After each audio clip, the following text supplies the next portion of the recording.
Oke, ini adalah video bagian ke-8 dari pembahasan soal OSN IPA SMP tahun 2024. Kita lihat untuk soalnya pipa U berisi air dan minyak dengan jumlah yang sama. Massa jenis air dan massa jenis minyak berturut-turut adalah 1 gram per cc, cc itu cm kubik ya, dan 0,9 gram per cc. Jika tinggi kolom minyak 20 cm, maka selisih tinggi kolom minyak dan air sama dengan titik-titik milimeter. Oke, jadi untuk soal ini adalah soal yang berkaitan dengan tekanan hidrostatis ya. Jadi sebelum kita mengerjakan, kita gambarkan dulu kasusnya seperti ini.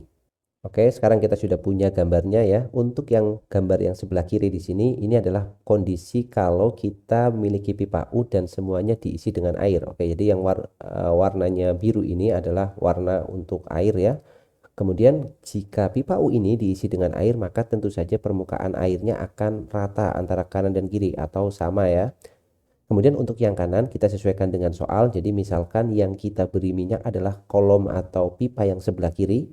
Nah, kita beri minyak di sini berapa tingginya atau berapa banyaknya itu setinggi 20 cm. Nah, ini kita sebut sebagai H minyak. Nah, H minyak ini adalah 20 cm. Nanti nilainya sudah diberikan di soal di sini ya, 20 cm.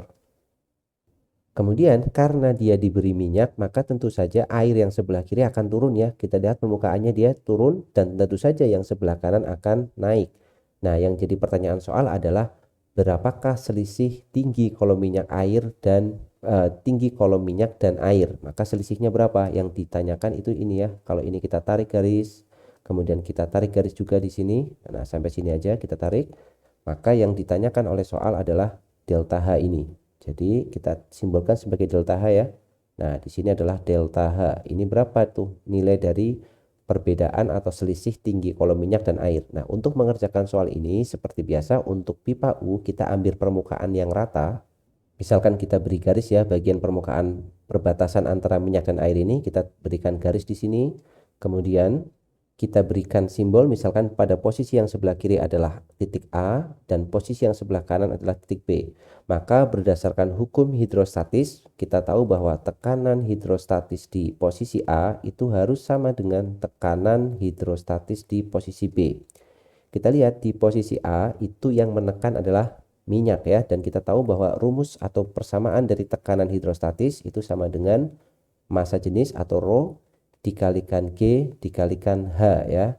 Untuk yang sebelah kiri massa jenisnya tentu saja massa jenis minyak. Kenapa? Karena yang menekan adalah minyak. Berarti rho minyak dikalikan gravitasi atau G dikalikan ketinggiannya atau berapakah tinggi minyaknya, di situ kita simbolkan sebagai HM atau H minyak.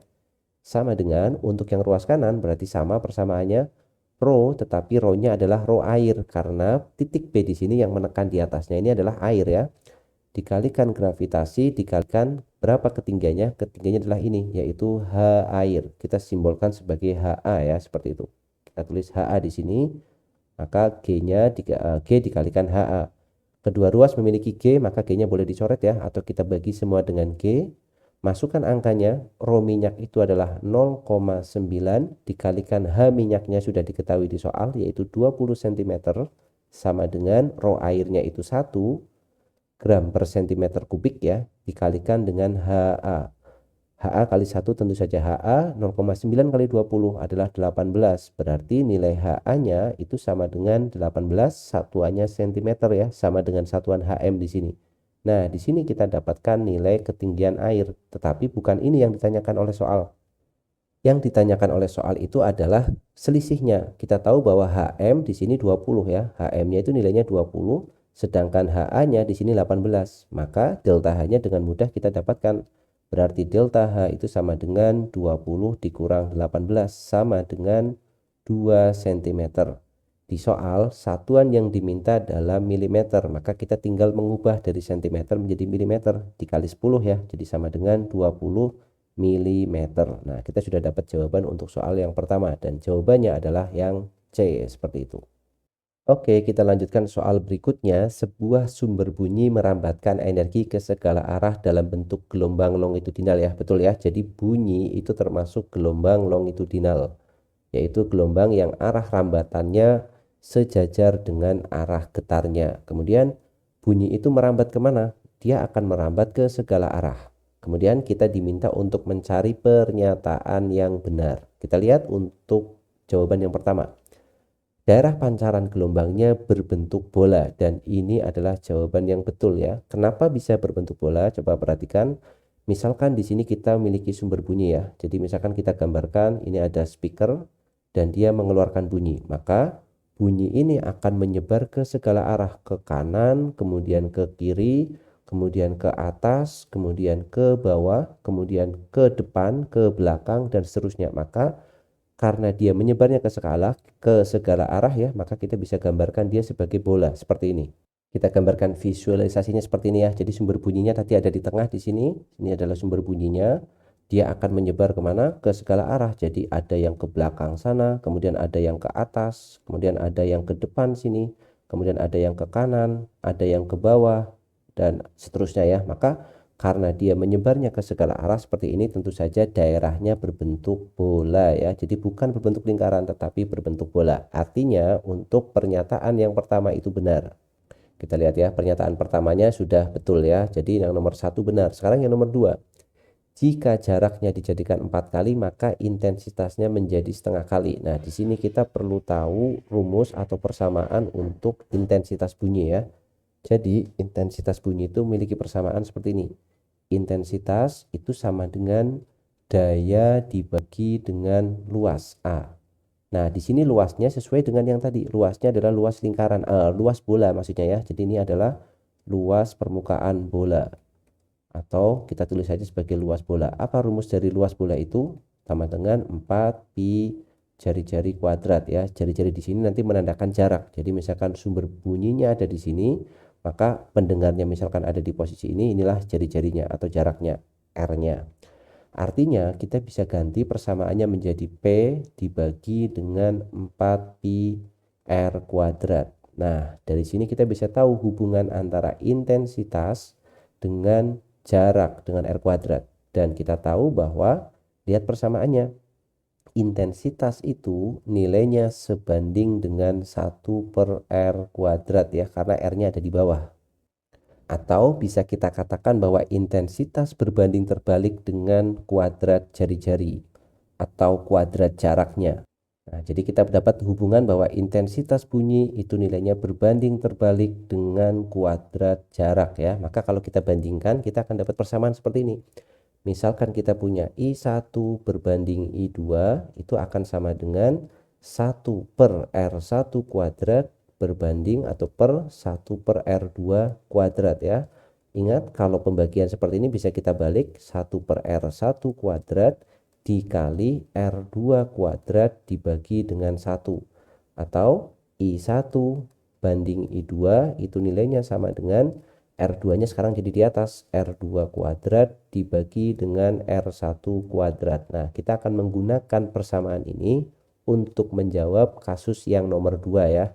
Kita akan lihat apakah betul intensitasnya akan menjadi setengah kali.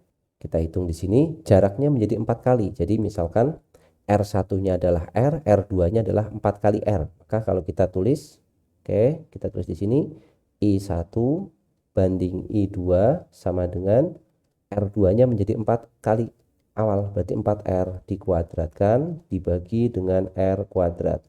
Oke, kita tulis menyamping seperti ini. I1 berbanding I2 berarti sama dengan 16R kuadrat dibagi dengan R kuadrat ya, karena 4R dikuadratkan. 4 kuadrat 16, R kuadrat, R kuadrat. Kita coret R-nya. Maka kita bisa tuliskan bahwa I1 itu sama dengan 16 kali I2. Atau kalau mau I2 nya tinggal dibalik, I2 berarti sama dengan 1 per 16 kali I1. Nah, berarti salah ya. Di sini dia bilang bahwa kalau jaraknya 4 kali, intensitasnya menjadi setengah kali. Maka opsi nomor 2 adalah salah. Kemudian karena nomor 2 salah, pasti jawaban A salah, jawaban C salah. Dan nomor 1 harus benar, berarti jawabannya pasti B ya. Jadi nomor 1 benar, berarti jawabannya yang menentukan atau yang benar adalah B. Kita lihat. Oke, untuk yang D di sini ada sedikit kesalahan penulisan ya. Jadi di sini harusnya 4 banding 1, 4-nya nggak ikut ya. Jadi di sini nggak ada angka 4, 4 berbanding 1. Kita cek.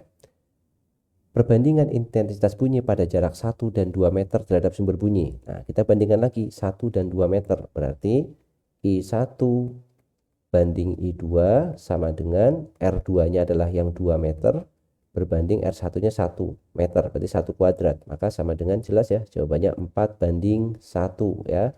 Berarti opsi yang nomor 3 sudah pasti betul. Karena di sini 4 banding 1. Maka jawaban yang ini adalah jawaban yang tepat. Kemudian yang nomor 4 tentu saja salah ya. Jika jaraknya dijadikan 4 kali maka energinya menjadi 1/4 kali. Ini salah. Kenapa?